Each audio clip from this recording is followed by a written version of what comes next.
Hello दोस्तों, एपोथेसिस भाग 65 को आज समझाया जाएगा, तो चलिए शुरू करते हैं। तो क्या हुआ यदि उसकी मांगें अत्यधिक थीं? हुआंग चेन और कियूशान के हाथों को एक ही वार से अलग करने के बाद उपस्थित 5 कुलपतियों के पास विरोध करने के लिए बिल्कुल भी जगह नहीं थी। लुओ झेन की 3 गुना राशि की मांग का जिक्र नहीं किया गया, भले ही यह राशि 30 गुना हो। उनके पास कोई विकल्प नहीं था। कुलपतियों को अचानक महसूस हुआ कि वे थोड़े हास्यास्पद थे। वे अभी भी लुओ झेन की ताकत का विश्लेषण कर रहे थे और चाहते थे कि वे पांचों मिलकर लुओ झेन के खिलाफ लड़ें। अंत में लुओ झेन ने उसी तरह प्रवेश किया और पूरी ताकत से स्थिति पर नियंत्रण कर लिया। इस समय हुआंग चेन भी, जो अपने बेटे की हत्या के लिए लुओ झेन के प्रति द्वेष रखता था, चुप हो गया। हुआंग चेन चोंग्यांग काउंटी में नंबर 1 कबीला बनने के लिए हुआंग कबीले का नेतृत्व करने में सक्षम था, इसलिए वह एक साधन संपन्न व्यक्ति था। लुओ झेन जैसी शख्सियत ऐसी नहीं थी जिसके खिलाफ वह जा सके। इससे कोई फर्क नहीं पड़ता कि हुआंग चेन के पास कितनी योजनाएं और रणनीतियां थीं। वे पूरी ताकत के सामने एक मजाक के अलावा कुछ नहीं थीं। लुओ झेन को केवल अपने रास्ते में आने वाली हर चीज को कुचलने की जरूरत थी। चोंग्यांग काउंटी में उसे कौन रोक सकता है?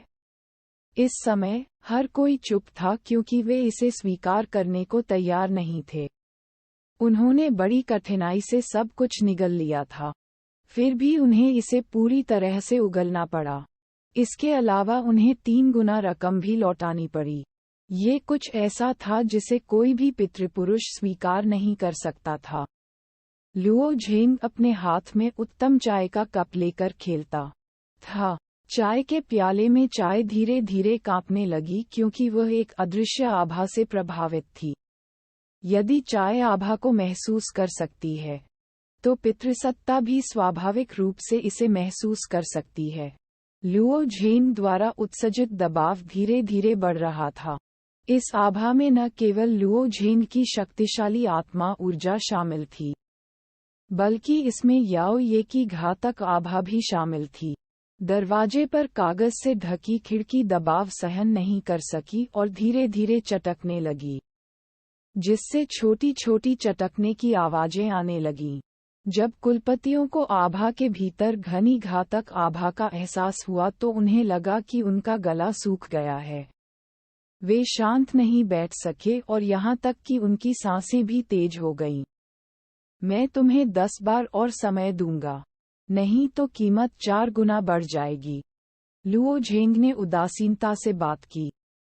इस समय उसके हाथ में चाय के कप में पानी उबलता हुआ लग रहा था और पानी की छोटी छोटी बूंदें लगातार उछल रही थीं। मैं सहमत हूँ। झांग कबीला लुओ कबीले की संपत्तियों को वापस करने को तैयार है।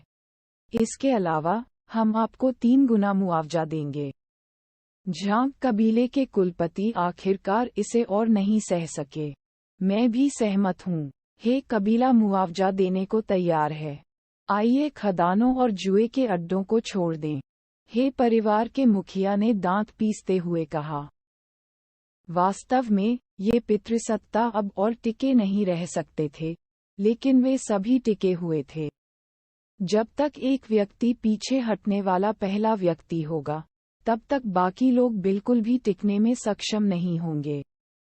अंत में हुआंग चेन ने सिर हिलाया और कहा, हुआंग परिवार अपनी संपत्ति से लुओ परिवार को मुआवजा देने को तैयार है। यह सही है। लुओ झेन के चेहरे पर हल्की मुस्कान थी, लेकिन उसकी नज़र कियूशान पर पड़ी। हालांकि कियूशान क्षतिपूर्ति करने के लिए सहमत हो गया था, लेकिन उसके और लुओ झेन के बीच मामला अभी खत्म नहीं हुआ था। लुओ झेन की नज़र 2 चाकुओं की तरह थी, जो कियूशान को घूर रही थी। कियूशान, मेरे पिता की हरी आभा वाली हवा का पीछा करने वाली तलवार कहाँ है? कियूशान को तुरंत अपना दिल कांपता हुआ महसूस हुआ। वह पहले ही अपना एक हाथ खो चुका था और उसके दिल में उम्मीद की एक किरण बची थी। शायद अगर उसने लुओ कबीले को मुआवजा दिया तो लुओ झेंग उसे जाने देगा। ऐसा लग रहा था जैसे ये सिर्फ उसकी अपनी इच्छाधारी सोच थी। अन्य कुलपतियों ने भी कियूशान को दयनीय दृष्टि से देखा। उस वर्ष कियूशान और लुओ बिंगक्वान ने लुओ जियो को मारने की साजिश रची थी और इन कुलपतियों ने कमोबेश इसके बारे में सुना था। लुओ झेंग, तुम्हारे पिता की तलवार, मैं इसे तुम्हें लौटा सकता हूँ, लेकिन उस मामले के लिए क्या हम इसके बारे में भूल सकते हैं? हमारा क्यूई परिवार आपको 5 गुना नहीं 6 गुना मुआवजा दे सकता है। कियूशान हकलाने लगा क्योंकि उसे एहसास हुआ कि मौत की छाया उस पर करीब आ रही थी। इसके बारे में भूल जाओ। लुओ झेंग के होठों पर ठंडी मुस्कान आ गई। तो मेरे पिता की मृत्यु को इतनी आसानी से भुलाया जा सकता है?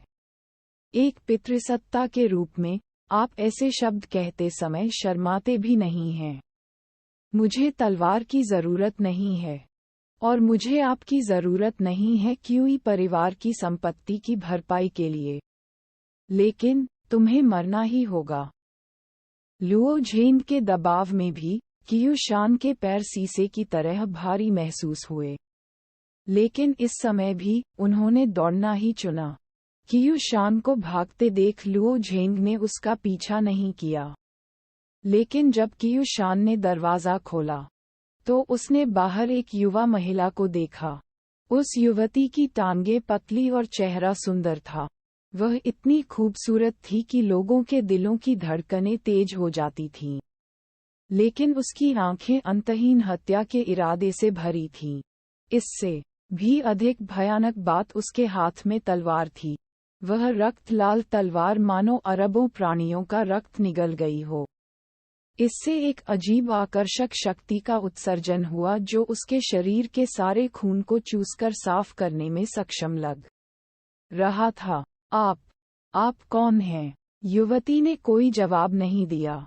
इसके बजाय उसने अपनी कमर मोड़ ली और उसका पूरा शरीर कियूशान की ओर मुड़ते हुए एक खतरनाक क्यूई तूफान में बदल गया। ये घातक क्यूई तूफान पेई तियायाओ के अक्लानात को भी नष्ट कर सकता है। कियूशान इसे बिल्कुल भी रोकने में असमर्थ था। एक पल में उसके टुकड़े टुकड़े हो गए, हर जगह खून बिखरा हुआ था। हालांकि युवती का शव नहीं लग रहा था। उसकी बर्फ जैसी सफेद त्वचा और अजीब कपड़ों पर खून का दाग नहीं था। दरवाजे पर युवती को देखकर परिवार के मुखिया अवाक रह गए। उनकी आंखें डर से भर गईं। इस समय हुआंग चेन अपनी टूटी बांह पर लगे घाव को दबाना भी भूल गया।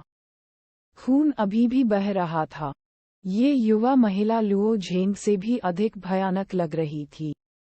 लेकिन उन्होंने उसके बारे में पहले क्यों नहीं सुना? क्या वह लुओ झेंग की बहन लुओ यान है? वह ऐसी नहीं दिखती।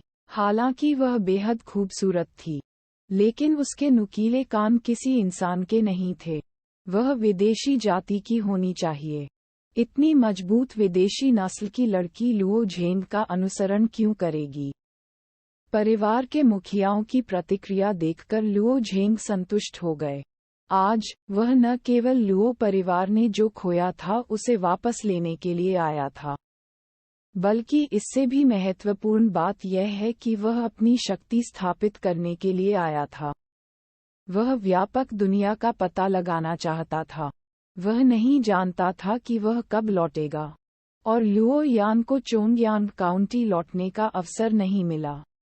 हालांकि इन परिवार मुखियाओं की ताकत मजबूत नहीं थी, लेकिन उनकी महत्वाकांक्षा बुरी नहीं थी। यदि वह चला गया तो उनके मन में लुओ परिवार के बारे में विचार आ सकते हैं, लेकिन लुओ परिवार के पास उनसे निपटने के लिए किसी स्तंभ का अभाव था। इसलिए लुओ झेंग ने अपनी शक्ति स्थापित करने के लिए कठोर कदम उठाना चुना। वह चाहता था कि वे समझें कि वह उनके परिवार को एक पल में नष्ट कर सकता है। अब लग रहा था कि असर अच्छा हुआ है। जब तक वे मूर्ख नहीं थे, उन्हें लुओ परिवार को भड़काने की हिम्मत नहीं करनी चाहिए। इन कुछ दिनों में लुओ परिवार से मिलने वालों का तांता लगा रहा। सबसे पहले चोंगयान काउंटी की सरकार ने सभी प्रकार के सोने, चांदी और आभूषणों के साथ 50 लोगों को भेजा। चोंगयान काउंटी के मेयर के नेतृत्व में वे व्यक्तिगत रूप से अपना आभार व्यक्त करने आए। वे सोना, चांदी और आभूषण रक्त कैदियों को मारने के पुरस्कार थे। सरकार ने पहले ही घोषणा कर दी थी कि जो कोई भी खूनी कैदियों के ठिकाने की सूचना देगा उसे भारी इनाम दिया जाएगा। इसके अलावा लुओ झेंग ने सीधे तौर पर रक्त कैदियों को मार डाला। जहां तक लुओ बिंगक्वान द्वारा रक्त कैदियों को छुपाने का मामला है, तो उसे दंडित किया जाना चाहिए था। लेकिन चोंगयान काउंटी के मेयर ने इसके बारे में भूलने का फैसला किया। मेयर लुओ झेंग का पक्ष लेने के लिए इंतजार नहीं कर सके। वह लुओ परिवार के अपराध के बारे में पूछने की हिम्मत कैसे कर सकता था? इसके अलावा चोंगयान काउंटी के 5 बड़े परिवारों के कर्म, घरों, खदानों, जुआ घरों और बाजारों के कर्म लुओ परिवार को बर्फ के टुकड़े की तरह भेजे गए थे। इनमें से कोई भी एक कार्य एक साधारण व्यक्ति को अमीर आदमी बनाने के लिए पर्याप्त था।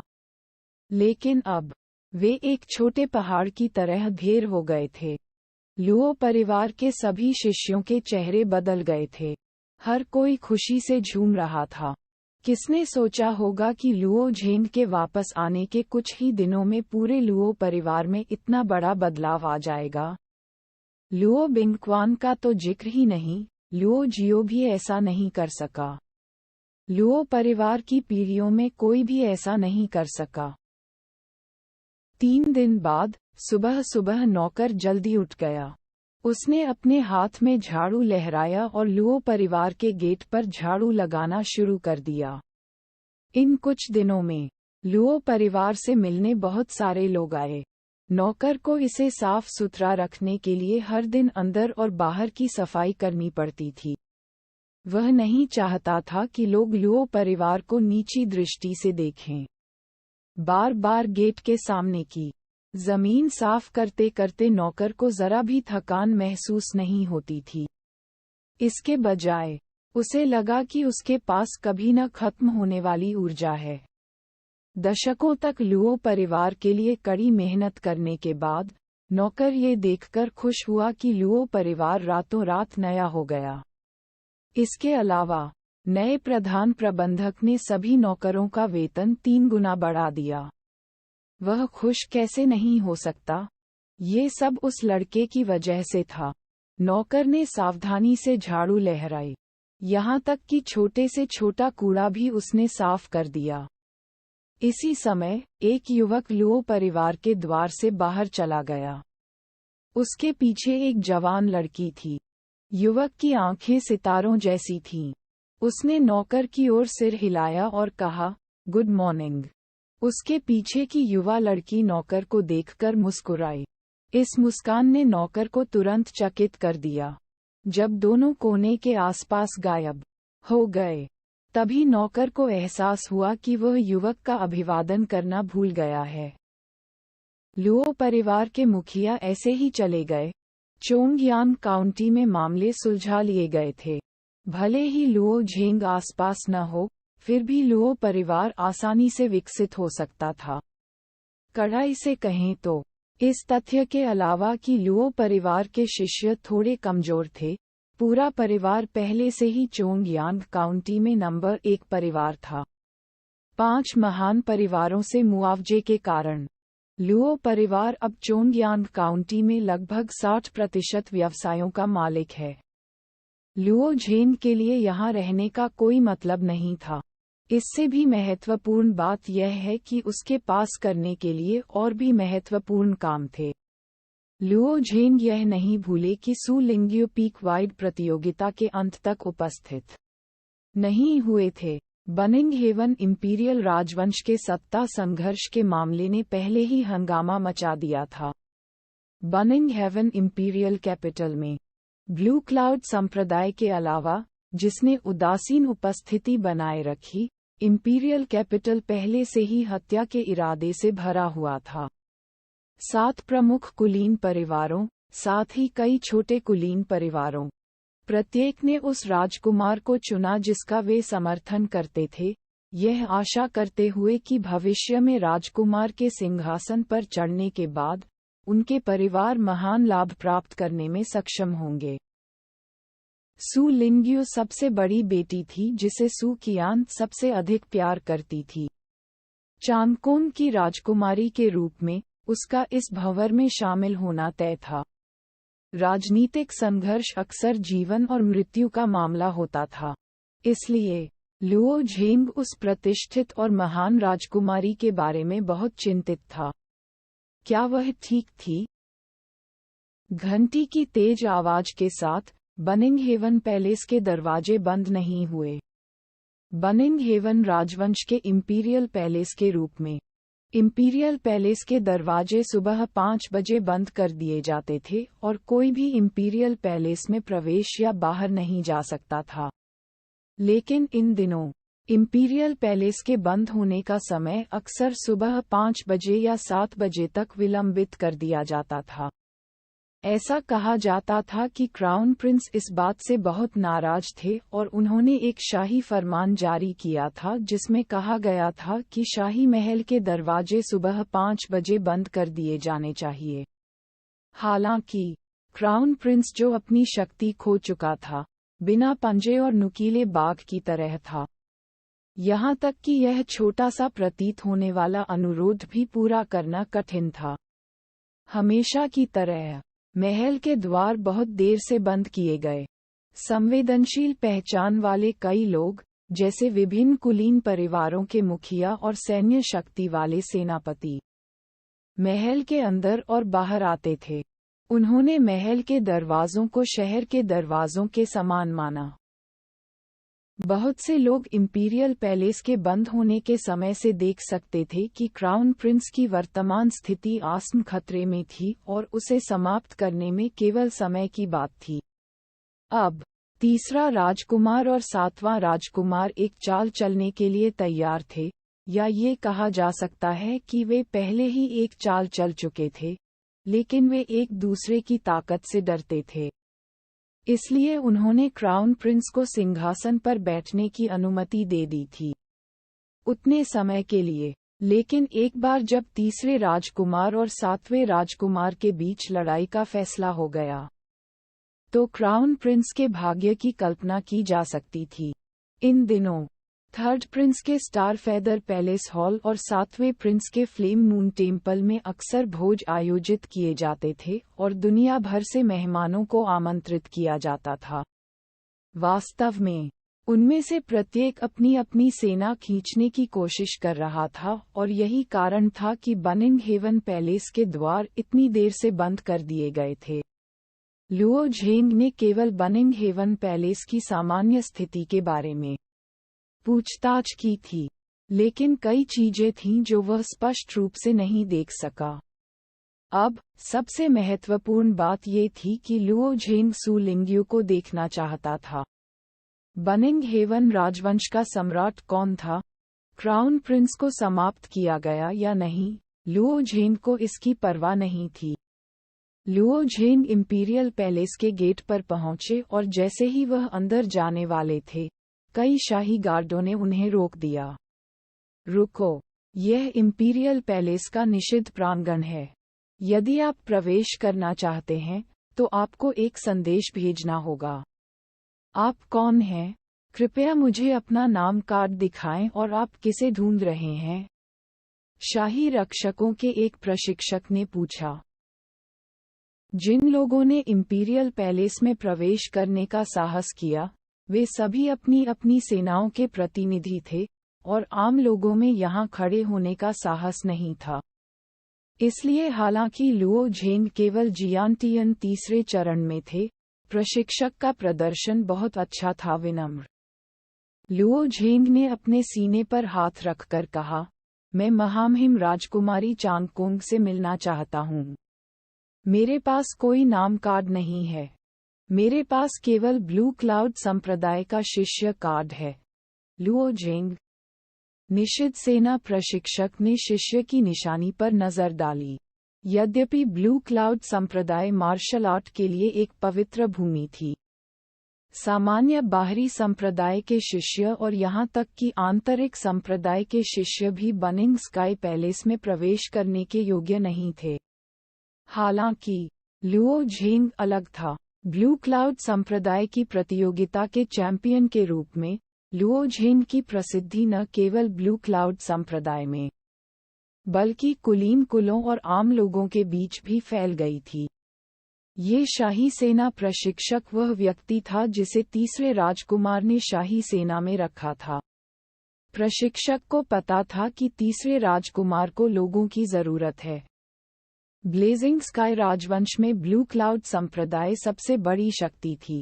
ये भी कहा जा सकता है कि जब तक ब्लू क्लाउड संप्रदाय हस्तक्षेप करेगा, शी जिंगटियन जिसे चाहे उसे सम्राट नियुक्त कर सकेगा। हालांकि ब्लू क्लाउड संप्रदाय ने इस राजनीतिक संघर्ष में भाग नहीं लिया।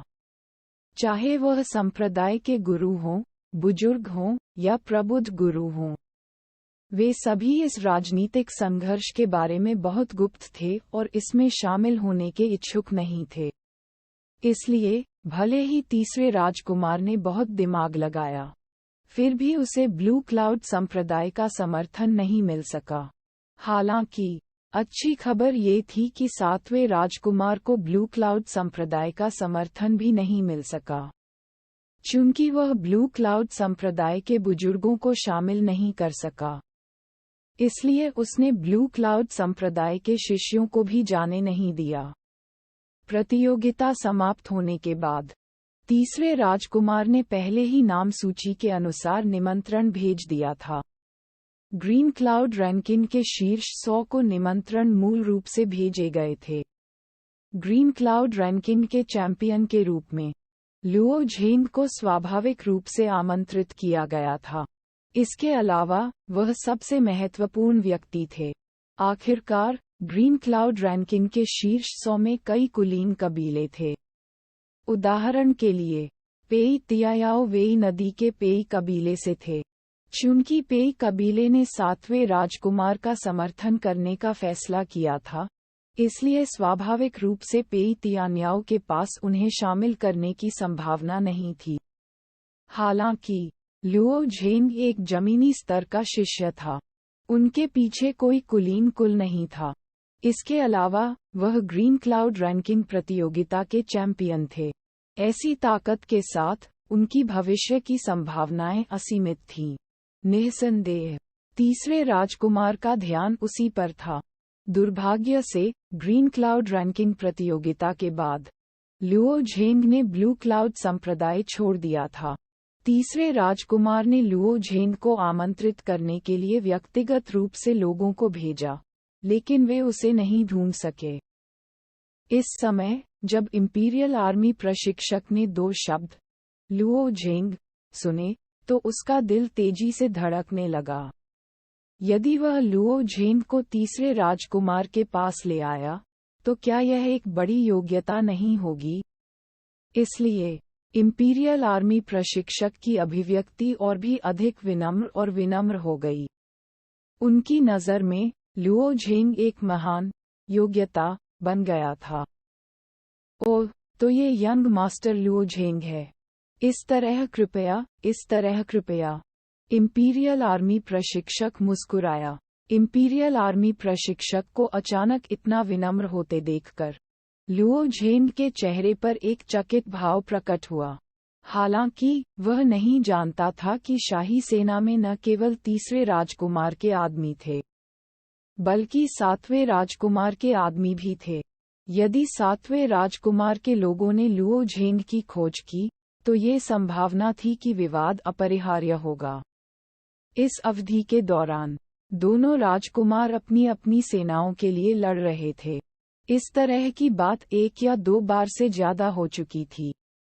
हालांकि लुओ झेंग को नहीं पता था कि इंपीरियल आर्मी प्रशिक्षक क्या कर रहा था। वह बनिंग हेवन पैलेस से अपरिचित था। किसी को रास्ता दिखाना बुरा नहीं था। इसलिए शाही सेना के प्रशिक्षक के मार्गदर्शन में वह शाही महल की घुमावदार सड़कों पर चले। कुछ देर चलने के बाद लुओ झेंग ने अपने सामने शानदार रोशनी देखी। इसके अलावा भी कई आवाजें थीं। इसके अलावा उन्होंने घंटे और ढोल की आवाज भी सुनी। ऐसा लग रहा था मानो कोई ओपेरा गा रहा हो। जब वह करीब गया तो लुओ झेंग ने एक साइनबोर्ड देखा जिस पर फेदर स्टार पैलेस लिखा हुआ था। ये राजकुमारी चांगकोन का निवास है। लुओ झेंग ने भौहें चढ़ाते हुए पूछा। इंपीरियल आर्मी प्रशिक्षक ने मुस्कुराते हुए कहा, युवा मास्टर लुओ झेंग को आपके प्रवेश करने के बाद पता चल जाएगा। यदि आप महारानी को देखना चाहते हैं तो आपको अंदर मौजूद व्यक्ति की अनुमति लेनी होगी। अंदर मौजूद व्यक्ति की अनुमति प्राप्त करें। वह व्यक्ति कौन था? लुओ झेंग के बोलने से पहले इंपीरियल आर्मी प्रशिक्षक ने फेदर स्टार पैलेस के अंदर लोगों से कहा, जल्दी जाओ और घोषणा करो कि ब्लू क्लाउड संप्रदाय के लुओ झेंग मिलने आए हैं। कुछ देर बाद लोगों का एक समूह फेदर स्टार पैलेस से बाहर चला गया। मुख्य व्यक्ति ने बैंगनी सोने का जेड मुकुट और अजगर पैटर्न वाला पीला वस्त्र पहना हुआ था। वह तेजी से आगे बढ़ गया। इस व्यक्ति की हर हरकत से बहुत महिमा झलक रही थी, मानो उसका जन्म किसी श्रेष्ठ पद पर आसीन होने के लिए ही हुआ हो।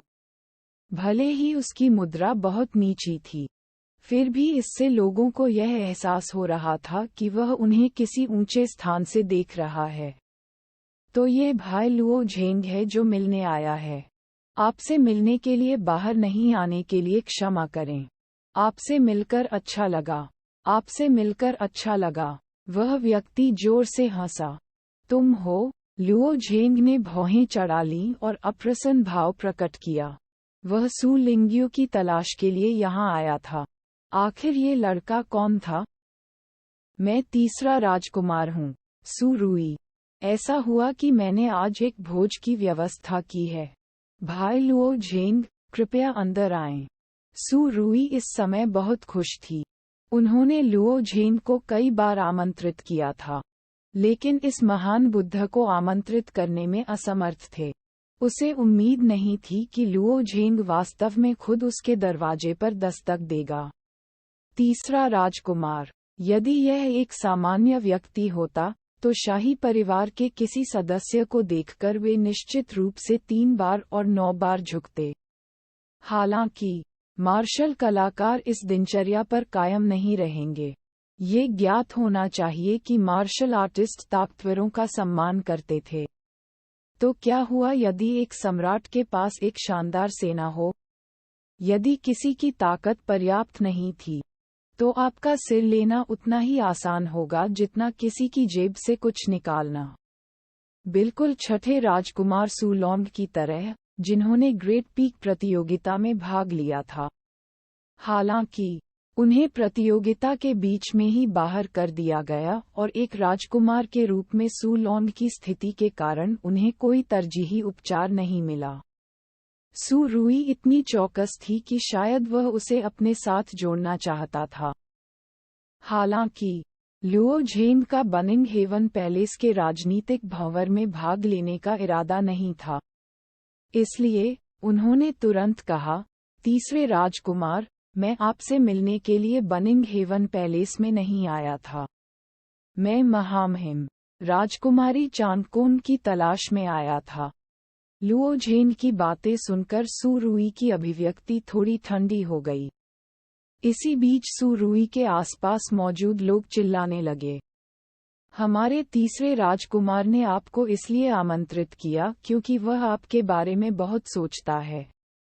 कौन परवाह करता है कि आप यहाँ किससे मिलने आए हैं? मैंने इतना अहंकारी व्यक्ति कभी नहीं देखा। महामहिम ने आपका स्वागत करने के लिए कृपा की, लेकिन आपने उन्हें कोई चेहरा नहीं दिया। क्या आप वास्तव में सोचते हैं कि आप कोई बड़े खिलाड़ी हैं? सू रुई ने हाथ का इशारा किया और अपने पीछे के लोगों को बोलने से रोक दिया। उसके चेहरे पर मुस्कान और भी चौड़ी हो गई। महामहिम अपने लिटिल मिंग पैलेस में आराम कर रही हैं। यदि आप उन्हें देखना चाहते हैं तो मैं उन्हें आपके लिए आमंत्रित कर सकता हूँ। लुओ झेंग ने सू रुई के पीछे लोगों को बेरुखी से आकार दिया। उनमें से अधिकांश जियांटियन जीवन रूप थे और 2 या 3 मार्शल कलाकार थे जिन्होंने अभी अभी दिव्य प्रतिबिंब क्षेत्र में प्रवेश किया था। फिर उन्होंने भावहीन होकर कहा, ठीक है, मैं यही महारानी की प्रतीक्षा करूंगा। आज तीसरे राजकुमार ने अपने भोज में मेहमानों को आमंत्रित किया था और वे सभी प्रभावशाली व्यक्ति थे। जैसे ही लुओ झेंग ने हॉल में कदम रखा, उसे कई शक्तिशाली आभाएं महसूस हुईं। इन आभामंडलों के स्वामी स्पष्ट रूप से दिव्य क्षेत्र के शक्तिगृह थे। जल्दी से भाई लुओ झेंग को एक सीट दो। हॉल में प्रवेश करने के बाद तीसरे राजकुमार ने तुरंत आदेश दिया। तुरंत 6 या 7 नौकरानियां इत्मीनान से चली गईं और जल्द ही लुओ झेंग के सामने एक चौकोर मेज और एक कुर्सी रखी गई। मेज पर ताजे फल और मांस रखा हुआ था, चूंकि सू रुई ने यूं लुओ को यहाँ लाने का वादा किया था। लुओ झेंग स्वाभाविक रूप से बैठ गए और इंतजार करने लगे। जहाँ तक इस बात का सवाल है कि क्या सू रुई वास्तव में उसे जीतना चाहती थी, तो उसे बस उसके साथ सावधानी से निपटना होगा। किसने सोचा होगा कि सू रुई उसकी कल्पना से भी अधिक चिंतित थी। जैसे ही वह बैठ गया, सू रुई अपनी सीट पर लौट आया, अपना वाइन ग्लास उठाया और मुस्कुराते हुए कहा, भाई लुओ झेंग, आपने ब्लू क्लाउड सेक्ट की ऑल सेक्ट प्रतियोगिता में पहला स्थान जीता। ये जानने के बाद मैं हमेशा आपसे मिलना चाहता था, लेकिन आप पिछले कुछ दिनों से ब्लू क्लाउड संप्रदाय में नहीं थे, इसलिए मुझे आपसे मिलने का अवसर नहीं मिला। आज आपने अपनी उपस्थिति से मुझे गौरवान्वित किया है और मैं बहुत सम्मानित महसूस कर रहा हूँ। मुझे तुम्हें टोस्ट करने दो। इस भोज में कई मेहमानों ने सू रुई के शब्दों को सुनने के बाद अपने चेहरे पर एक असंबद्ध भाव दिखाया। ये लोग ब्लू क्लाउड संप्रदाय से नहीं थे, लेकिन उनमें से कई कुलीन परिवारों से थे और उनकी ताकत कमजोर नहीं थी। कई दिव्य लोग थे, उनके बीच क्षेत्र के ताकतवर लोग थे, लेकिन सू रुई ने उनके साथ कभी इतनी विनम्रता से व्यवहार नहीं किया था। हालांकि ब्लू क्लाउड संप्रदाय की सर्व संप्रदाय प्रतियोगिता की बहुत प्रतिष्ठा थी, लेकिन ये लोग ब्लू क्लाउड संप्रदाय में बड़े नहीं हुए थे, इसलिए उन्हें ब्लू क्लाउड संप्रदाय के शिष्यों की ताकत की मजबूत समझ नहीं थी। तो उनकी नज़र में लुओ झेंग जियांटियन तीसरे चरण का एक छोटा लड़का था। तीसरा राजकुमार इतना विनम्र था क्योंकि वह बुद्धिमानों के प्रति सम्मान दिखाना चाहता था, लेकिन उसे उम्मीद नहीं थी कि यह लड़का इतना दिखावा करेगा। क्या बकवास है, कई लोगों का यही विचार था। लुओ झेंग ने बेहोश होकर सू रुई को देखा और पहले शराब पी। वह एक क्षण के लिए झिझका। वह इतने सारे लोगों के सामने सू रुई को शर्मिंदा नहीं कर सका। लुओ झेंग ने भी अपना कप उठाया और पी लिया। हालांकि इस कप को पीने के बाद लुओ झेंग को लगा कि कुछ चीजें हैं जिन्हें उन्हें स्पष्ट करना होगा। उन्होंने तुरंत कहा, महाराज, मैं यहाँ राजकुमारी चांगकोम की तलाश करने आया हूँ, आपसे मिलने नहीं। लुओ झेंग की बातें सुनकर भोज में मौजूद कई मेहमानों के चेहरे उदास हो गए। आप क्या हैं? आपको फेदर स्टार पैलेस में पद देना तीसरे राजकुमार का सम्मान है। मैंने इतना अहंकारी व्यक्ति कभी नहीं देखा। क्या आप जानते हैं कि हम कहाँ हैं? Imperial palace. देश के बदमाश, आप स्थिति को नहीं समझते हैं। क्या आप? ब्लू क्लाउड संप्रदाय के शिष्य ज्यादा अच्छे नहीं दिखते। वे नियमों को बिल्कुल नहीं जानते। उन्हें किस बात पर इतना गर्व है? यहाँ तक कि नंबर 1 शिष्य भी ऐसा ही है। मुझे लगता है कि ब्लू क्लाउड संप्रदाय की प्रतिष्ठा अयोग्य है। लुओ झेंग के शब्द एक सीन के घोंसले में छेद करने जैसे थे। मूल रूप से हर कोई उसे पसंद नहीं करता था। तीसरे राजकुमार ने पहले ही पहल कर दी थी, लेकिन उसने वास्तव में कहा कि वह तीसरे राजकुमार से मिलने के लिए यहाँ नहीं आया था। क्या वह डांट की तलाश में नहीं था? अपने मेहमानों का नेक आक्रोश सुनकर सू रुई थोड़ा मुस्कुराई। वह बहुत चतुर व्यक्ति था। उनकी राय में मजबूत लोगों का स्वाभाविक रूप से अपना गौरव होता है। लुओ झेंग का प्रदर्शन अप्रत्याशित नहीं था। ये ठीक है। जब से आप मेरे फेदर स्टार पैलेस में आए हैं, आप मेरे मेहमान हैं, सू रुई ने कहा। भले ही वह आपका मेहमान हो, आप इतने असभ्य नहीं हो सकते। हाँ, अगर उसमें सचमुच ताकत है, तो ऐसा ही हो। मुझे डर है कि वह सिर्फ बाहर से मजबूत और अंदर से कमजोर होने का दिखावा कर रहा है। जब वे चर्चा कर रहे थे, सफेद कपड़े पहने एक युवक मेज से उठ खड़ा हुआ। उसने अपने हाथ जोड़े और सू रुई से कहा, महामहिम, चूंकि हर कोई इतनी रुचि रखता है, मैं उस लुओ झेंग के साथ नोट्स की तुलना करना चाहूंगा। हाँ, हमने ओपेरा सुना है और सौंदर्य नृत्य देखा है। यहाँ सिर्फ पीना उबाऊ है। हम मूड को जीवंत बनाने के लिए नोट्स की एक दूसरे से तुलना क्यों नहीं करते? अन्य मेहमानों ने देखा कि कोई खड़ा हो गया और उसने तुरंत मौका पाकर हंगामा खड़ा कर दिया। सू रुई ने फिर से सिर हिलाया। चूंकि हर कोई इतनी दिलचस्पी रखता है, मैं हर किसी का मूड खराब नहीं करना चाहता। आप क्या सोचते हैं, भाई लुओ झेंग? लुओ झेंग ने भौहें चढ़ा ली और तुरंत कोई जवाब नहीं दिया। वह कुछ हद तक असहाय महसूस कर रहा था। वह सू रुई की चाल को कैसे नहीं समझ सका। वह अपनी शक्ति का परीक्षण कर रहा था, लेकिन आज वह तीसरे राजकुमार के भोज में शामिल होने के लिए यहाँ नहीं थे। वह सू लिंग्युन को खोजने के लिए यहाँ आया था। वह वास्तव में बिना किसी कारण के किसी के साथ नोट्स की तुलना करने से ऊब नहीं रहा था। ये देखकर कि लुओ झेंग ने कोई जवाब नहीं दिया, सफेद कपड़े पहने युवक ने उपहास करते हुए कहा, तुम में हिम्मत नहीं है? क्या तुम चेहरा खोने से डरते हो? तुम तीसरे राजकुमार के मेहमान बन सकते हो। तुम सभी सक्षम हो। यदि तुम हार गए, तो तुम्हें आज्ञाकारी ढंग से यहाँ से निकलना होगा। हाँ, तीसरे राजकुमार की सीट के लिए लड़ना इतना आसान नहीं है। तीसरा राजकुमार भोजन की बर्बादी नहीं करता। इन लोगों की भावुक शक्ल देखकर लुओ झेंग ने हल्की सी आह भरी। ऐसा लग रहा था जैसे वे उन्हें प्रतिस्पर्धी मानते हों। तीसरे राजकुमार को वर्तमान में बहुत सारी सेनाएं शामिल करनी चाहिए थीं, जिनमें से सबसे महत्वपूर्ण 7 कुलीन परिवारों की कई शाखाएं थीं। और फिर ये लोग थे। तीसरे राजकुमार के संसाधनों का सीमित होना तय था। यदि वह शामिल हो गया, तो उसे डर था कि उसे तीसरे राजकुमार के संसाधनों का एक हिस्सा बांटना होगा। स्वाभाविक रूप से ये लोग उससे डरते थे। तीसरे राजकुमार ने अपनी ताकत का परीक्षण करने और ये देखने के लिए कि लुओ झेंग इसमें शामिल होने लायक है या नहीं, इन लोगों को उसे उकसाने की अनुमति दी। अगर भाई लुओ झेंग वास्तव में नोट्स की तुलना नहीं करना चाहते हैं, तो इसे भूल जाए। चूंकि आप सभी मेरे फेदर स्टार पैलेस में आए हैं, आप मेरे तीसरे राजकुमार के दोस्त हैं। इसके कारण हमारी दोस्ती को ठेस न पहुंचाएं। सू रुई ने मुस्कुराते हुए कहा। सू रुई के शब्दों से ऐसा लग रहा था जैसे वह लुओ झेंग को मुसीबत से बाहर निकलने में मदद कर रहा था, लेकिन वास्तव में वह गुप्त रूप से उसे उकसा रहा था।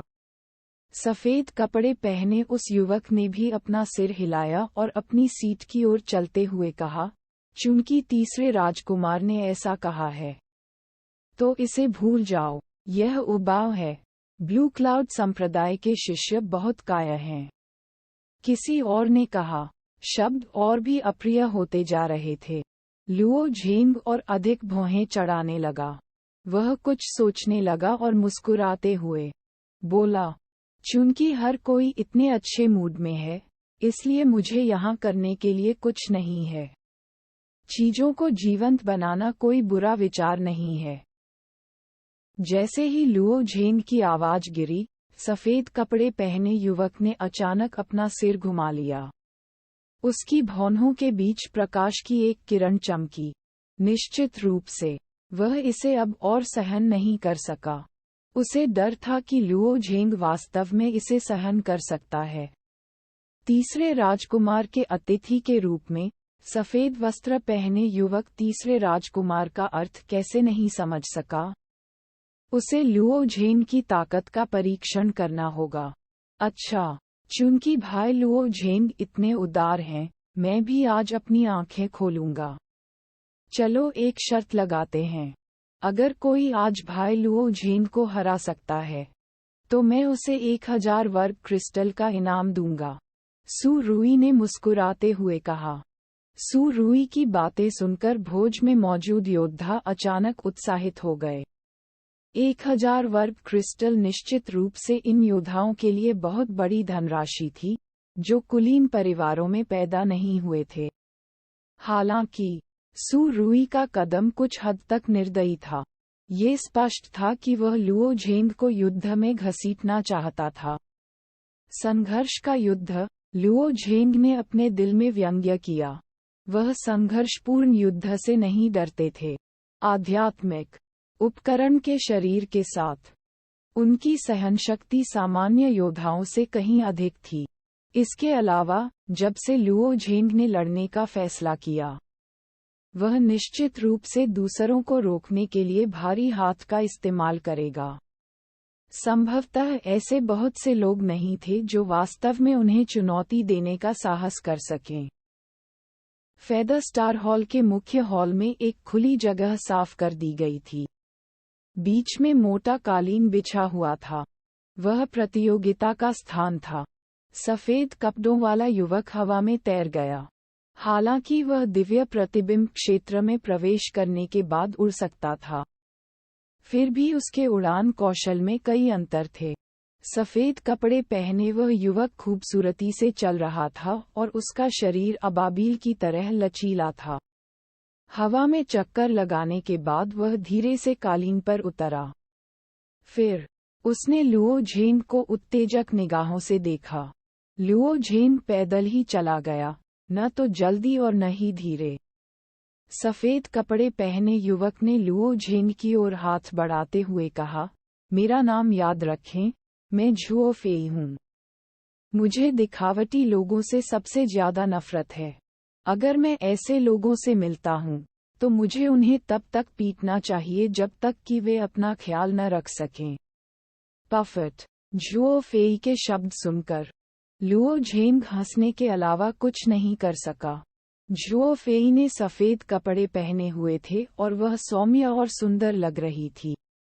उनकी शक्ल सूरत को प्रतिभा माना जा सकता था, लेकिन उनकी बातें बेहद अश्लील थीं।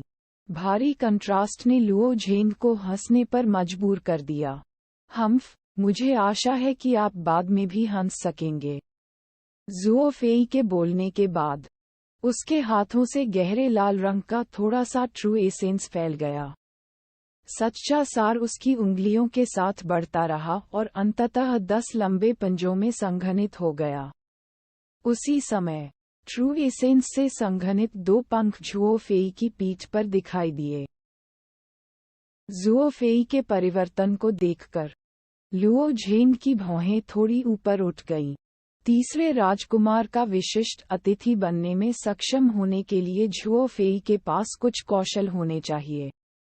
झुओ फेई को किसी प्रकार के पक्षी की कल्पना करनी चाहिए थी और उसके असली सार को पंजे और पंखों में बदलना चाहिए था। फिर उसकी विशेषता गति होनी चाहिए। आज क्राउन प्रिंस के भोज में बहस का सत्र था। हालांकि ऐसा कहा गया था कि चीजों में जान डाल दी जाएगी, फिर भी हर कोई अपना गुस्सा दबा रहा था। उन्हें लगा कि लुओ झेंग बहुत घमंडी था और उनका गुस्सा लुओ झेंग पर था। झुओ फेई को आगे बढ़ता देख सभी लोग खुशी से झूम उठे। झुओ फेई की फेई बॉडी आर्ट एक बॉडी आर्ट है जिसे उन्होंने खुद बनाया है। यह मायावी और अप्राप्य है। आइए उस बच्चे के क्षितिज को व्यापक बनाएं। लुओ झेंग को थोड़ा खून बहने देना सबसे अच्छा है। उसे स्वर्ग और पृथ्वी की विशालता के बारे में बताएं। और उसे बताएं कि तीसरे राजकुमार के तहत कोई कमजोर नहीं है, यह निश्चित है। लुओ झेंग की प्रतिक्रिया शायद पर्याप्त तेज नहीं है। वह केवल जियांटियन दायरे चरण 3 में है, इसलिए उसके क्षितिज सीमित हैं। यह निर्विवाद था कि झुओ फेई की गति वास्तव में बहुत तेज थी। वह न केवल तेज था, बल्कि निगल की तरह असामान्य रूप से फुर्तीला भी था। हवा में उसकी हरकतें अनियमित थीं, कभी बाईं ओर तो कभी दाईं ओर। उसके प्रक्षेप पथ और गति को निर्धारित करना बहुत कठिन था। लुओ झेंग एक पहाड़ की तरह स्थिर था। वह उसी स्थान पर शांति से खड़ा रहा। उसने झुओ फेई के प्रक्षेप पथ को पकड़ने के लिए अपनी आंखें थोड़ी सी झुका लीं। चूंकि उसका प्रतिद्वंद्वी खाली हाथ था, लुओ झेंग ने अपनी तलवार का उपयोग करने का विकल्प नहीं चुना। उसने तब तक इंतजार किया जब तक झुओ फेई अनगिनत बाद की छवियां नहीं छोड़ गया। जैसे ही लुओ झेंग उसके करीब आया, उसने अचानक मुक्का मार दिया। इस समय झुओ फेई के पंख अचानक कांपने लगे। उसने हवा में अविश्वसनीय मोड़ लिया और लुओ झेंग के मुक्के से बच गया। फिर बाद की छवियों की एक श्रृंखला के साथ उसके तेज पंजे लुओ झेंग के दाहिनी ओर से गुजरे। इस पंजे ने लुओ झेंग के कपड़ों पर 3 पंजे के निशान छोड़ दिए। अच्छा, झुओ फेई की इल्यूशनरी शैडो बहुत अच्छी है। उस बच्चे में वापस लड़ने की ताकत भी नहीं थी। मैंने सोचा कि वह बहुत मजबूत था। क्या ब्लू क्लाउड सेक्ट का नंबर 1 यही सब कर सकता है? ब्लू क्लाउड संप्रदाय, मार्शल आर्ट की पवित्र भूमि। हा, क्या मजाक है। झुओ फेई ने अभी तक अपनी पूरी ताकत का उपयोग भी नहीं किया है। हालांकि इस समय कोई बोलने के लिए बाहर आया। बात करने वाले को हुओ गैंग कहा जाता था। वह एजियो क्लाउड संप्रदाय के शिष्य और स्वर्ग के रोष शिखर के शीर्ष शिष्य भी थे। हालांकि चूंकि वह जमीनी स्तर से पैदा हुआ था, इसलिए उसे तीसरे राजकुमार द्वारा शामिल कर लिया गया। हालांकि उनकी ताकत खराब नहीं थी। मार्शल कलाकारों के पास खेती के संसाधनों की बहुत कमी थी। हालांकि ये चीजें उसे तीसरे राजकुमार द्वारा दी जा सकती थीं। इसलिए उन्होंने तीसरे राजकुमार के पक्ष में खड़ा होना चुना, जिसने पीक प्रतियोगिता में भाग लिया था। लेकिन उसने अपना सिर हिलाया और कहा, झुओ फेई ने अपनी पूरी ताकत का इस्तेमाल नहीं किया। लेकिन लुओ झेंग ने भी नहीं किया। हमारा ब्लू संप्रदाय उतना बुरा नहीं है जितना आप सोचते हैं। हमारा ब्लू क्लाउड संप्रदाय है। क्या लुओ झेंग सचमुच इतना शक्तिशाली है? किसी ने अप्रसन्नता से कहा। मैं उसका मनोबल बढ़ाने की कोशिश नहीं कर रहा हूँ। मैं सिर्फ सच कह रहा हूँ। हुओ गैंग ने लुओ झेंग को देखा। पीक प्रतियोगिता में लुओ झेंग का प्रदर्शन बहुत अद्भुत था। इसने हुओ गैंग पर गहरी छाप छोड़ी। वह इसे जीवन भर कभी नहीं भूलेगा। वास्तव में झुओ फेई इस समय अधिक सदमे में थी। उसके हाथ का गहरा लाल पंजा उसके जेन युआन से बना था। मूल रूप से उसने सोचा कि यह पंजा लुओ झेंग के कंधे को फाड़ने में सक्षम होगा। कम से कम वह इस पर 3 गहरे खांचे छोड़ने में सक्षम होगा। हालांकि उन्होंने पाया कि लुओ झेंग का शरीर स्टील की प्लेट जितना कठोर था। नहीं, चाहे वह स्टील की प्लेट ही क्यों न हो, वह उसके पंजे से कुचल जाएगी। लुओ झेंग के शरीर की ताकत का वर्णन करना वाकई मुश्किल था। यदि इसका वर्णन करना होता, तो इसकी कठोरता आध्यात्मिक हथियार स्तर के कुछ रक्षात्मक जादुई हथियारों के बराबर होती। उसके पास इतना मजबूत शरीर कैसे हो सकता है? क्या यह आदमी राक्षस था? झुओ फेई ब्लू क्लाउड संप्रदाय का शिष्य नहीं था। कड़ाई से कहें तो वह जियानगू का सदस्य था। पूर्वी क्षेत्र में योद्धाओं के पास बढ़ने के आमतौर पर 3 तरीके थे। सबसे मजबूत और सबसे उत्कृष्ट योद्धा स्वाभाविक रूप से ब्लू क्लाउड संप्रदाय में गए, जैसे लुओ झेंग और हुआ तियानमिंग। दूसरा तरीका सम्राट सेना में शामिल होना और खून और आग के माध्यम से बढ़ना था, जैसे कि गो हंटियन, जून फिलोंग और जिंग तियानसु। सबसे बुरा तरीका जियानगू में पैदा हुआ योद्धा बनना था। उनकी विरासत ब्लू क्लाउड संप्रदाय के शिष्यों से कहीं कमतर थी। साथ ही वे सम्राट सेना की तरह नहीं थे, जो लगातार मौत के कगार पर थे। भले ही वे दिव्य प्रतिबिंब क्षेत्र में घुस गए, उनकी ताकत केवल औसत मानी जा सकती है। उनके और ब्लू क्लाउड संप्रदाय के शिष्यों के बीच सबसे बड़ा अंतर उनकी दृष्टि और नींव थी। अभी की तरह, हालांकि झुओ फेई ने लुओ झेंग पर हमला करने के लिए अपनी गति का इस्तेमाल किया था, लेकिन उसने पाया कि इतना तेज हमला लुओ झेंग की रक्षा को बिल्कुल भी नहीं तोड़ सकता है। वह पूरी तरह से अवाक रह गया था और उसे समझ नहीं आ रहा था कि आगे क्या करे। ये झुओ फेई की नींव की कमी के कारण भी था। उनके पास खेती के तरीकों और चालों में विरासत का अभाव था, और उनके हमले के तरीके बहुत सरल थे। उदाहरण के लिए, हुआ तियानमिंग और पेई तियान्याओ ने लुओ झेंग के अत्याचारी शरीर को देखने के बाद लुओ झेंग से निपटने के लिए अन्य चालें अपनाईं। यहाँ तक कि झोउ डैन भी अपने तुरुप के पत्ते, धार्मिकता के गीत का उपयोग करती थी, जब वह लुओ झेंग के डेमोनिक फैंटम के मुकाबले में नहीं थी। झुओ फेई का तुरुप का इक्का, उसके पंखों और नुकीले पंजों की जोड़ी के अलावा लुओ झेंग के आध्यात्मिक शरीर को तोड़ने का कोई बेहतर तरीका नहीं सोच सकता था। झुओ फेई उदास थी। वह बाघ पर सवार था और उतर नहीं पा रहा था। उन्होंने लुओ झेंग को उकसाने की पहल की, लेकिन वह अपने प्रतिद्वंद्वी की रक्षा को भी नहीं तोड़ सके। ये वाकई शर्मनाक था। झुओ फेई, जाओ। तुम किससे डरते हो? अगली बार बस उसका पेट फाड़ दो। जब झुओ फेई ने ये आग्रह भरे शब्द सुने तो वह क्रोधित हो गया। तुम्हें तो बस चिल्लाना आता है। यदि आप इतने अच्छे हैं, तो आगे बढ़ें। इस समय, वह वास्तव में हार स्वीकार करना चाहता था। हालांकि, वह महसूस कर सकता था कि तीसरे राजकुमार की नज़र उस पर है। यदि उसने बहुत आधे अधूरे मन से काम किया, तो तीसरा राजकुमार उसे तुच्छ समझेगा। वह केवल अपने दांत पीस सकता था और एक बार फिर लुओ झेन की ओर बढ़ सकता था। इस बार झुओ फेई ने अपनी पूरी ताकत लगा दी। जैसे ही उसने लुओ झेन की ओर गोली चलाई, उसका पूरा शरीर एक सर्पिल में बदल गया। पंखों वाला सर्पिल। झुओ फेई का सर्पिल आक्रमण एक मार्शल कौशल था जिसे उन्होंने स्वयं बनाया था। लुओ झेंग ने थोड़ा सिर हिलाया और उस दिशा को देखा जिस ओर झुओ फेई घूम रहा था।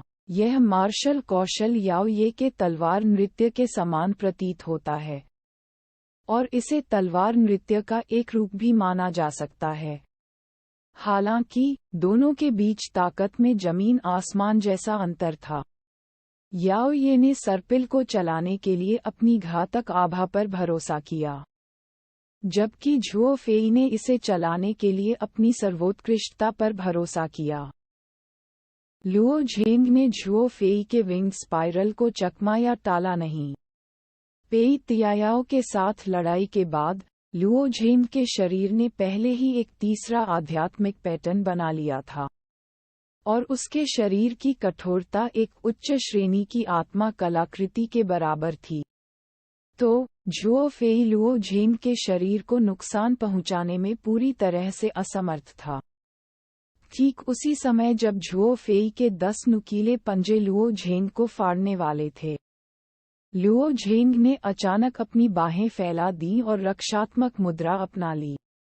लुओ झेंग की हरकतें देखकर हर कोई तुरंत हंस पड़ा। लुओ झेंग को बस एक बार पकड़ लिया गया था। क्या उसने अपना सबक नहीं सीखा? झुओ फेई के पंजे बेहद तेज हैं। विंग स्पाइरल के साथ मिलकर वे कुछ इंच मोटी स्टील प्लेट को भी तुरंत छेद सकते हैं, है ना? उसका हाथ शायद अपंग हो जाएगा। ये फट जाएगा। मैंने इतना मूर्ख मार्शल आर्टिस्ट कभी नहीं देखा। क्या कोई मुझे बता सकता है कि वह ब्लू क्लाउड संप्रदाय का चैंपियन बनने में कैसे कामयाब रहा? जब हर कोई उत्साहपूर्वक चर्चा कर रहा था और हंस रहा था, जुओ फेई के विंग स्पाइरल ने आखिरकार लुओ झेंग की बाह को मोड़ दिया। का। सभी को उम्मीद थी कि लुओ झेंग का हाथ टुकड़े टुकड़े कर दिया जाएगा, लेकिन ऐसा नहीं हुआ। जुओ फेई के पंजों ने लुओ झेंग की बाह को मोड़ दिया, लेकिन वे लुओ झेंग की त्वचा में बिल्कुल भी प्रवेश नहीं कर सके। इस वक्त सभी के चेहरों पर मुस्कान अचानक फीकी पड़ गई। इस समय भोज में आए मेहमानों के मन में भी जुओ फेई के समान ही विचार थे।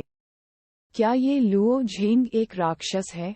आमतौर पर जब किसी व्यक्ति के शरीर को अत्याचारी बताया जाता था, तो इसका मतलब ये होता था कि उसका शरीर बेहद शक्तिशाली है। हालांकि किसी व्यक्ति का शरीर कितना भी अत्याचारी क्यों न हो, फिर भी एक सीमा होती है। आखिरकार किसी व्यक्ति के शरीर की सतह त्वचा की एक पतली परत ही थी। त्वचा के नीचे मांस और खून था, कुछ राक्षसी जानवरों के विपरीत जिनके पास कठोर खोल की एक परत होती थी।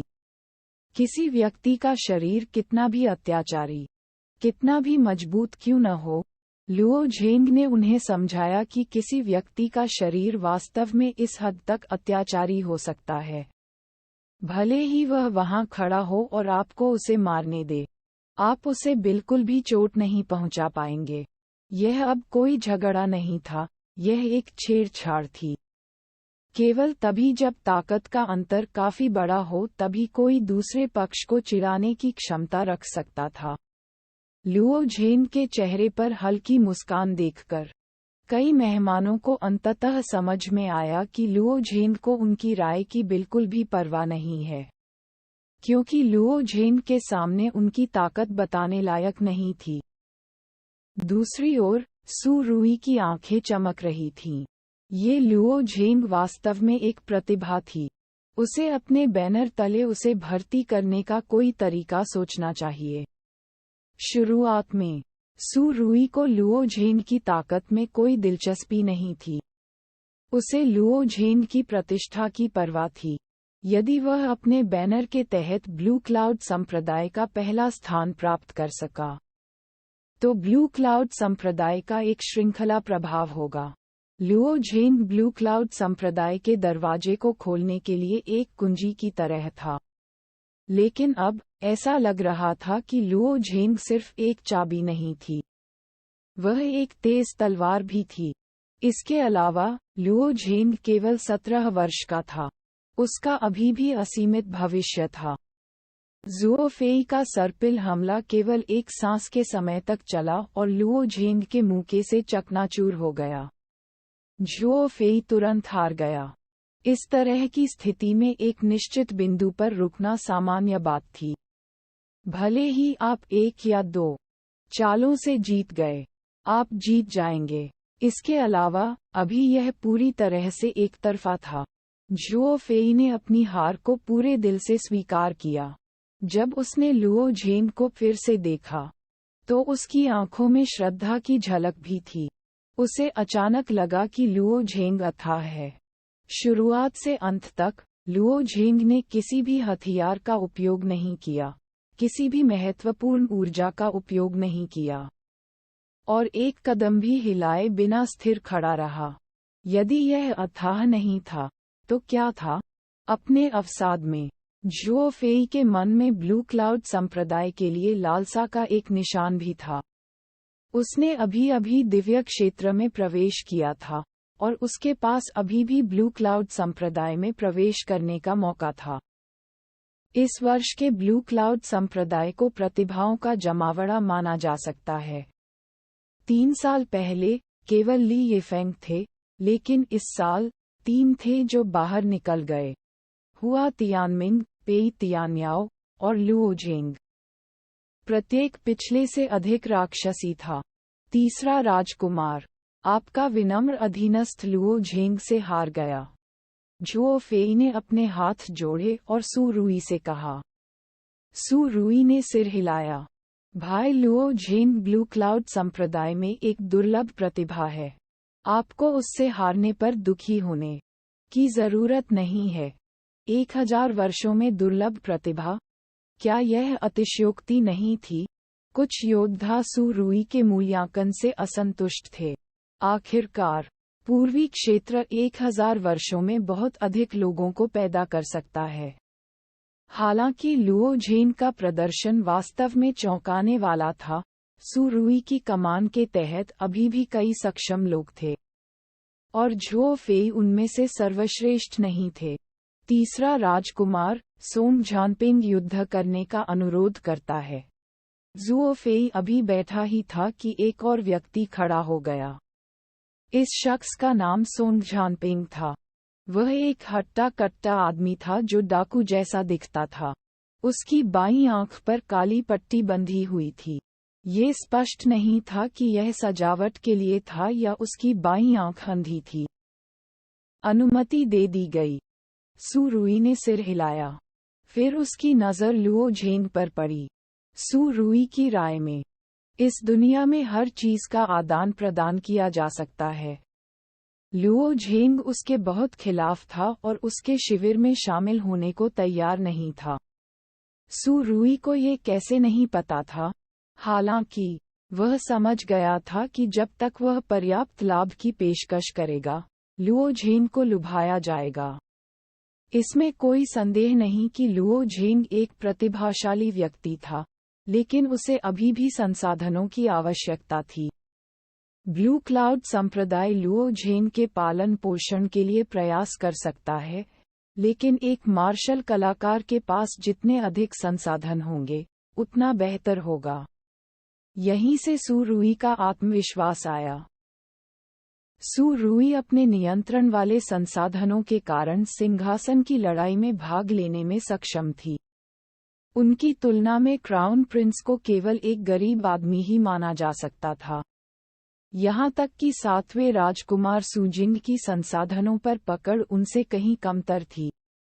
लुओ झेंग, अपनी ताकत प्रदर्शित करने की पूरी कोशिश करें। तुम जितनी मजबूती से अपनी ताकत दिखाओगे, मैं तुम्हें उतना ही अधिक दूंगा। सु रुई ने मन ही मन सोचा। लुओ झेंग का सामना करते हुए सोंग झानपेंग का भयंकर दिखने वाला चेहरा तुरंत कांप उठा। उसने तुरंत अपनी कमर से एक ब्लेड निकाला। वह पूरी तरह से काला ब्लेड था, जो वास्तव में बहुत दुर्लभ था। बच्चे, मैंने तुम्हें सिर्फ महिमा का आनंद लेने दिया। हालांकि, तुमने केवल अपने अत्याचारी शरीर पर भरोसा किया। क्या तुम मेरे काले ब्लेड को रोकने की हिम्मत करते हो? सोंग झानपेंग ने व्यंग्य किया। मैं हिम्मत नहीं करता। लुओ झेंग ने भावहीन ढंग से अपना सिर हिलाया। वह मूर्ख नहीं था। भले ही उसकी high grade spirit tool body अतुलनीय रूप से शक्तिशाली थी, फिर भी वह बिना किसी कारण के प्रतिद्वंद्वी का ब्लेड नहीं लेता था। लुओ झेंग के जवाब ने तुरंत सोंग झानपेंग का गला घोंट दिया। जब ऐसा ही है, तो मुझे अपनी असली ताकत दिखाओ। सोंग झानपेंग ने बोलना समाप्त किया और उछल पड़े। दोनों हाथों से काले ब्लेड को पकड़कर, उसने पहाड़ तोड़ने वाली शक्ति से लुओ झेंग के सिर की ओर वार किया। स्वर्ग बट रहा है, पृथ्वी बट रही है। इस ब्लेड का सामना करते हुए, लुओ झेंग फिर भी चकमा नहीं दिया। उसके पैर जमीन पर मजबूती से टिके हुए थे। उसी समय, उसने अपने हाथ में बहती हुई प्रकाश तलवार खींच ली। साथ ही, उसने अपना दाहिना हाथ घुमाया और तलवार को अपने सिर के ऊपर उठाया। ब्लेड क्षैतिज था, उसकी हथेली बाहर की ओर थी। बुनियादी तलवार तकनीक। तलवार पैरी। लुओ झेंग की तलवार तकनीक बचाव और पलटवार के लिए इस्तेमाल की जाने वाली बुनियादी तलवार तकनीकों में से एक थी। जब लुओ झेंग ने उस दिन ली येफेंग का सामना किया, तो उन्होंने स्वॉर्ड पैरी का उपयोग नहीं किया क्योंकि स्वॉर्ड पैरी एक तलवार तकनीक थी जो आधी रक्षात्मक और आधी आक्रामक थी। प्रतिद्वंद्वी के हमले को रोकने के बाद वह पलटवार करेगा।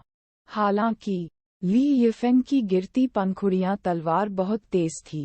भले ही उसने ली यिफेंग के एक हमले को टाल दिया, उसे तुरंत ली यिफेंग के दर्जनों या सैकड़ों जवाबी हमलों का सामना करना पड़ेगा। हालांकि सोंग झानपेन का सामना करते समय यह अलग था। सोंग झानपेन स्पष्ट रूप से एक दृढ़ और भयंकर ब्लेड तकनीक के मार्ग पर चला। इस प्रकार की ब्लेड तकनीक मजबूत और शक्तिशाली थी, लेकिन यह अक्सर केवल एक ही वार होती थी और पर्याप्त लचीली नहीं होती थी। ये जीत के लिए पूरी तरह से जबरदस्त ताकत पर निर्भर था। तुम अपनी उस पतली तलवार से मेरे काले ब्लेड को रोकना चाहते हो? सपने देखते रहो। लुओ झेन को बुनियादी तलवार तकनीकों की तलवार पैरी का उपयोग करते हुए देखकर सोंग झानपेन ने अपने दिल में सोचा कि क्या उसे बहुत अधिक ताकत का उपयोग करना चाहिए। यदि वह बहुत अधिक ताकत का उपयोग करता है, तो उसे डर था कि इस बफवा की तलवार सीधे आधे में कट जाएगी। हालांकि लुओ झेन की अहंकारी उपस्थिति के बारे में सोचते हुए सोंग झानपेन ने न केवल अपने हाथ की ताकत कम नहीं की, बल्कि इसे 30% तक बढ़ा दिया। उसके शरीर से एक अशांत और हिंसक आभा निकल रही थी, मानो उसके ब्लेड में सचमुच स्वर्ग और पृथ्वी को विभाजित करने की शक्ति हो। बजना।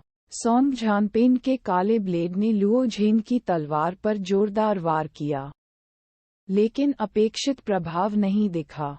न केवल लुओ झेन को कोई नुकसान नहीं हुआ, बल्कि उसके हाथ की तलवार भी नहीं टूटी। इसके बजाय जब लुओ झेंग ने अपने काले ब्लेड को रोका, तो वह घूम गया और खुद की ओर वार किया। इस वार ने सोंग झानपेन को डरा दिया।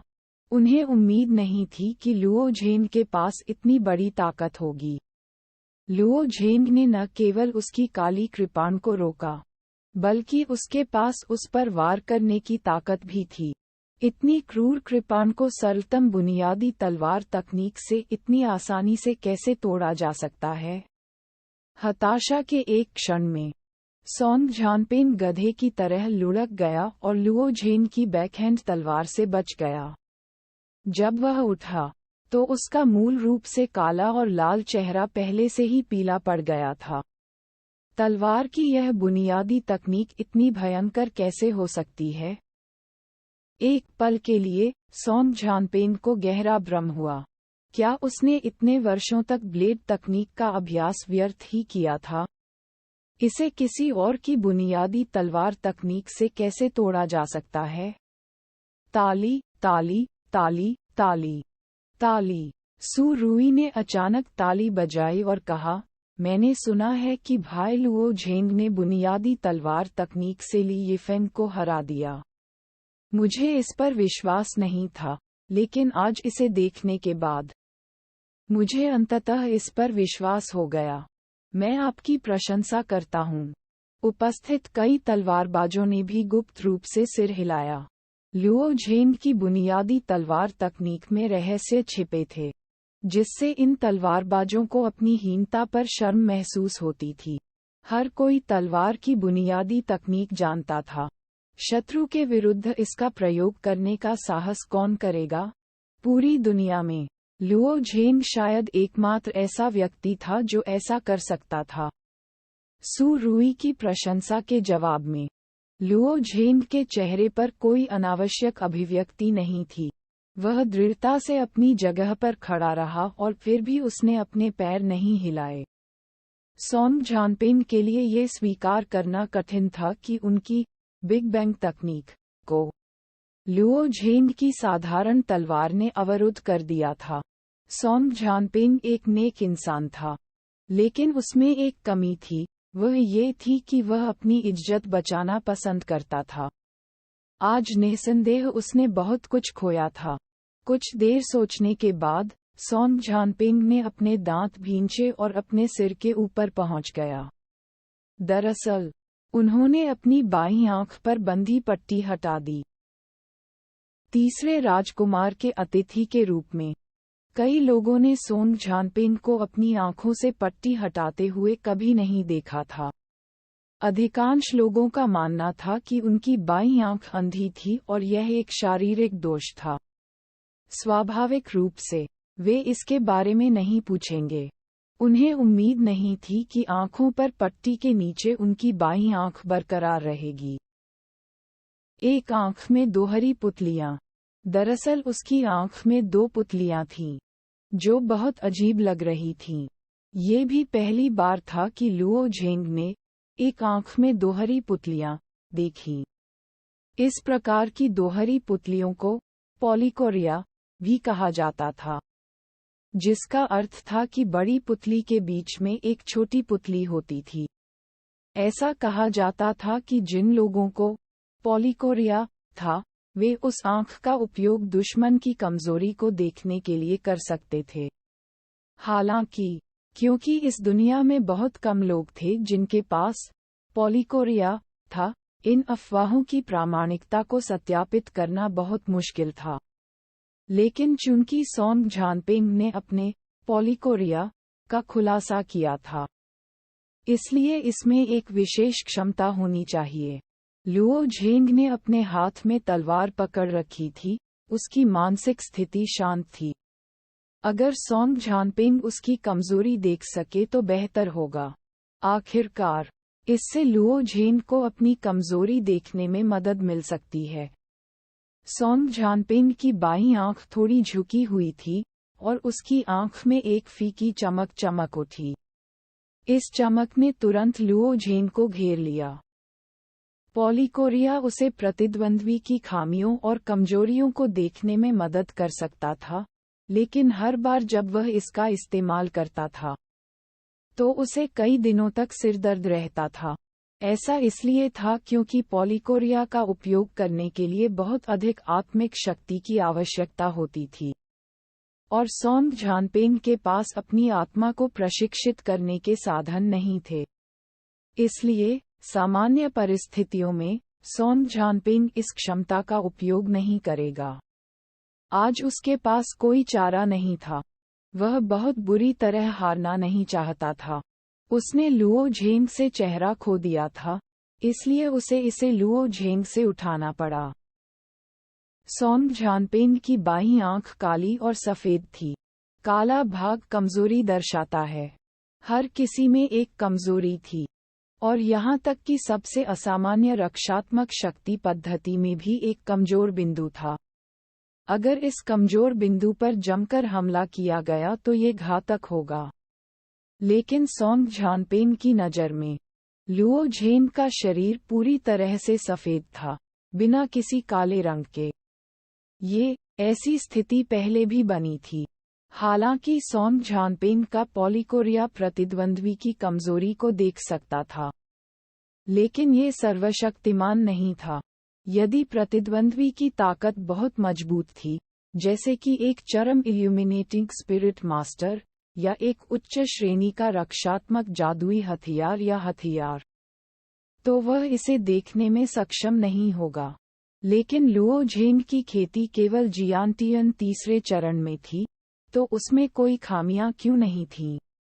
या यूं कहें कि अपनी खुद की खेती के साथ वह लुओ झेंग की खामियों को नहीं देख सका। सोंग झानपेंग इस तरह की बात समझ नहीं पाए।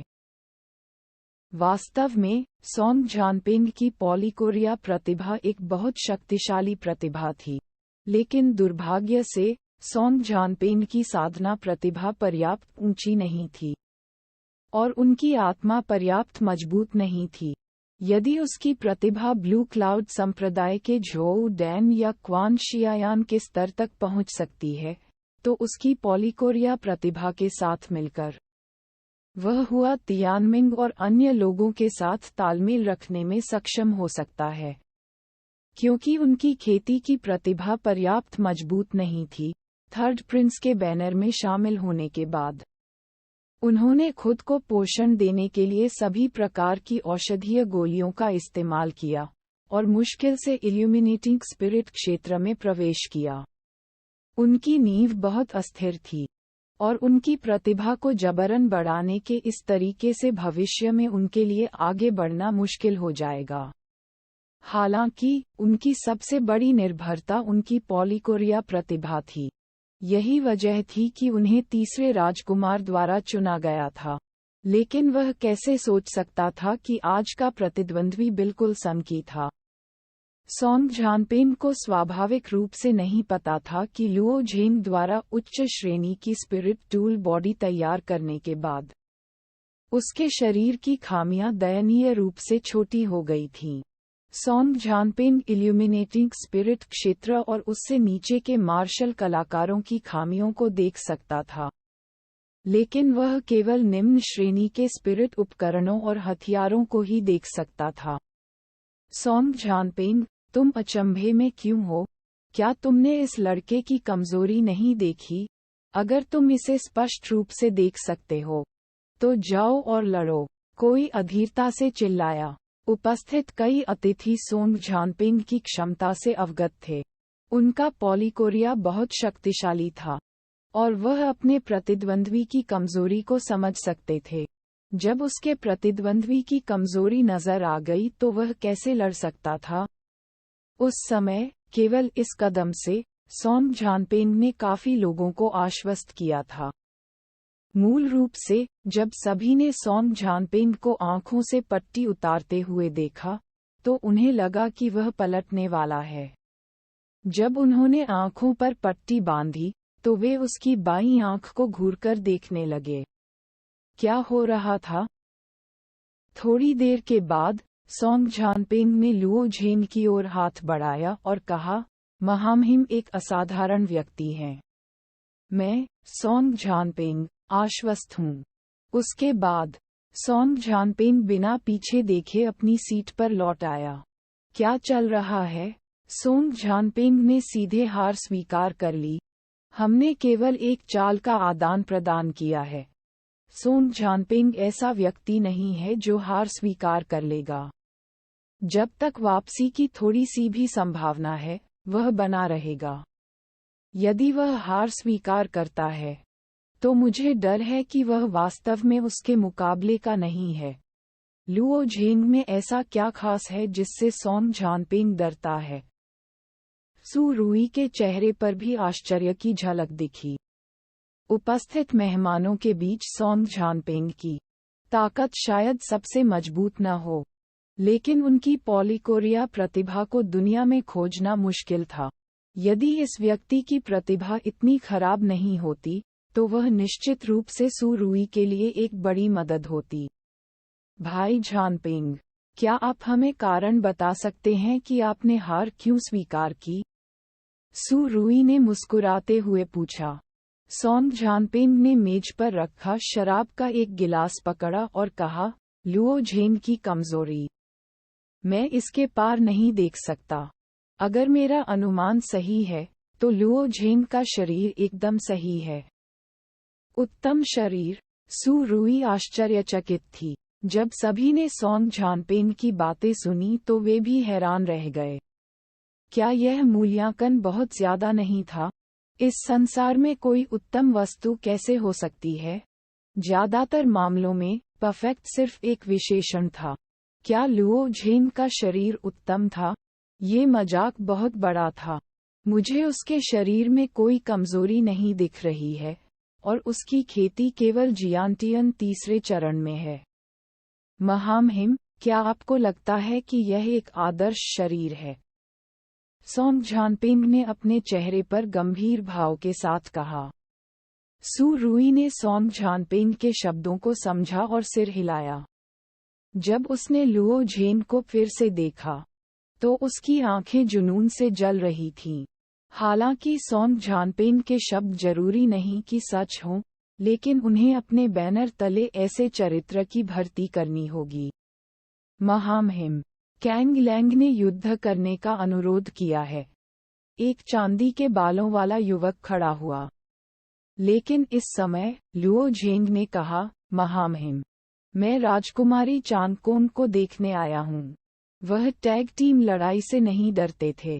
वास्तव में अब तक लुओ झेंग ने एक भी कदम नहीं बढ़ाया था और उसकी ताकत का खुलासा नहीं हुआ था, लेकिन वह यहाँ तीसरे राजकुमार के अधीनस्थों के साथ झगड़ा करने नहीं आया था।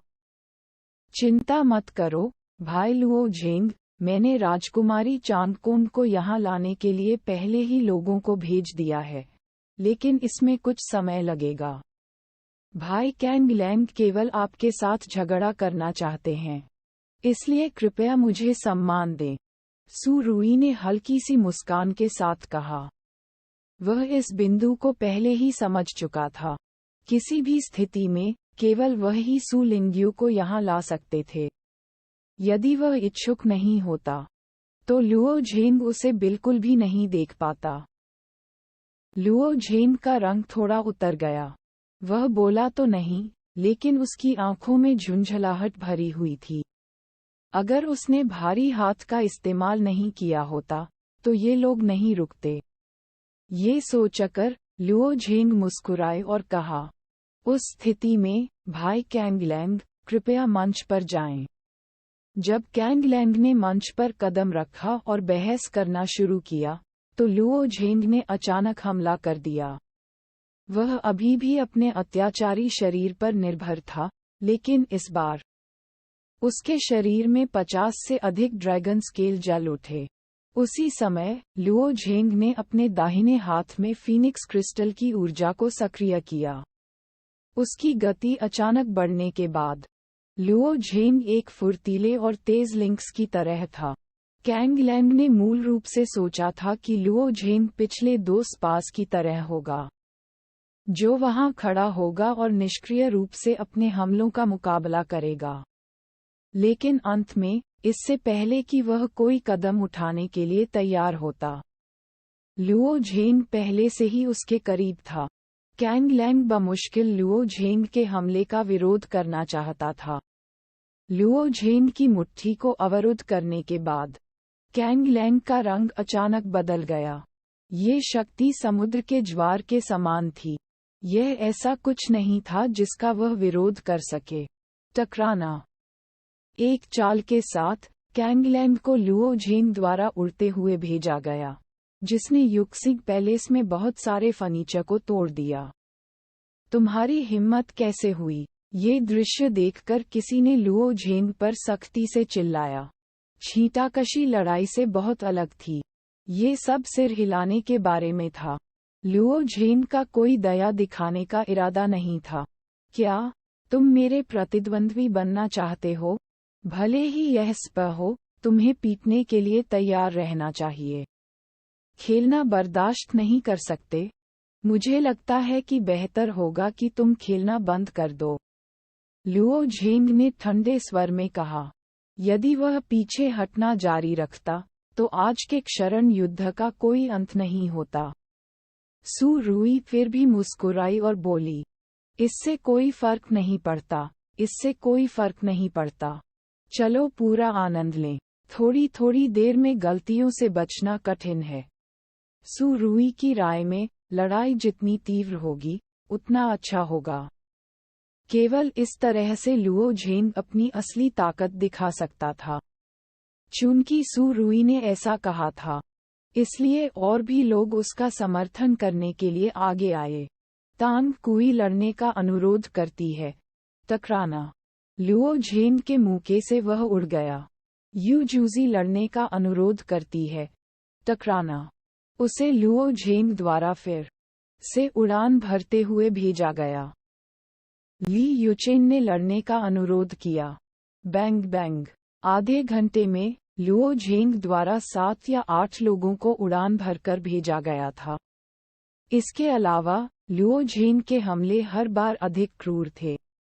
पहला व्यक्ति कैंगलैंग, जिसे लुओ झेंग ने उड़ान के लिए भेजा था, केवल खेदजनक स्थिति में था। वह घायल नहीं था। जहां तक बाद के विरोधियों की बात है, उन्हें या तो खून की उल्टियां हो रही थीं या लुओ झेंग ने उनकी पसलियां तोड़ दी थीं। हालांकि तीसरे राजकुमार ने उन्हें महंगी औषधीय गोलियां दीं जो उन्हें ठीक होने में मदद कर सकती थीं। फिर भी उन्हें 10 दिनों से लेकर आधे महीने तक आराम करने की जरूरत थी। अंत में किसी ने भी लुओ झेन को चुनौती देने की हिम्मत नहीं की। ये कहा जा सकता है कि थर्ड प्रिंस के बैनर तले कोई भी युवा पीढ़ी लुओ झेन का मुकाबला नहीं कर सकती थी। जो लोग वास्तव में लुओ झेन को दबा सकते थे वे अत्यंत शक्तिशाली बूढ़े लोग थे। स्वाभाविक रूप से वे लुओ झेन के साथ बहस करने के लिए अपना चेहरा नीचे नहीं झुकाएंगे। तीसरे राजकुमार के मेहमानों को डराने के लिए अपने तरीकों का उपयोग करने के बाद लुओ झेंग ने एक बार फिर उसके हाथ पकड़ लिए और ठंडे स्वर में कहा, तीसरे राजकुमार, अगर मैं राजकुमारी चांगकोन को नहीं देखूंगा तो मैं छुट्टी ले लूंगा और खुद उसकी तलाश करूंगा। दुर्भाग्य से सू रुई को अभी भी जल्दी नहीं थी, जैसे कि उसने पहले ही लुओ झेन को पकड़ लिया हो। उसने सिर हिलाया और कहा, मेरे पास भाई लुओ झेन को देखने के लिए कुछ चीजें हैं। उसके बाद तुम्हें उसे देखने में सक्षम होना चाहिए। बोलने के बाद सू रुई ने ताली बजाई। थोड़ी देर बाद महल की पोशाक पहने महिलाओं का एक समूह महल के पीछे से निकला। उनके हाथ में अलग अलग आकार के ब्रोकेड के डिब्बे थे। महल की पोशाक में महिलाओं के इस समूह के पीछे हल्के मेकअप में 3 महिलाएं थीं। उनकी शक्ल सूरत पूर्वी क्षेत्र की महिलाओं से बहुत अलग थी। उनकी आंखें धंसी हुई थीं। उनकी त्वचा सफेद थी और उनके पैर चिकने और पतले थे। वे बहुत अलग लग रहे थे। इसके अलावा, क्योंकि उन्होंने बहुत कम कपड़े पहने हुए थे, वे लगभग नग्न थे। जब वे मनमोहक कदमों से चलते थे, तो उनमें पुरुषों के प्रति एक आदिम और घातक आकर्षण झलकता था। जब वे बाहर निकले, तो दर्शकों में मौजूद सभी पुरुष तीनों महिलाओं को घूरकर देखने लगे। कमजोर इच्छाशक्ति वाले कुछ लोगों की आंखें लाल थीं और उनका मुंह सूखा हुआ था।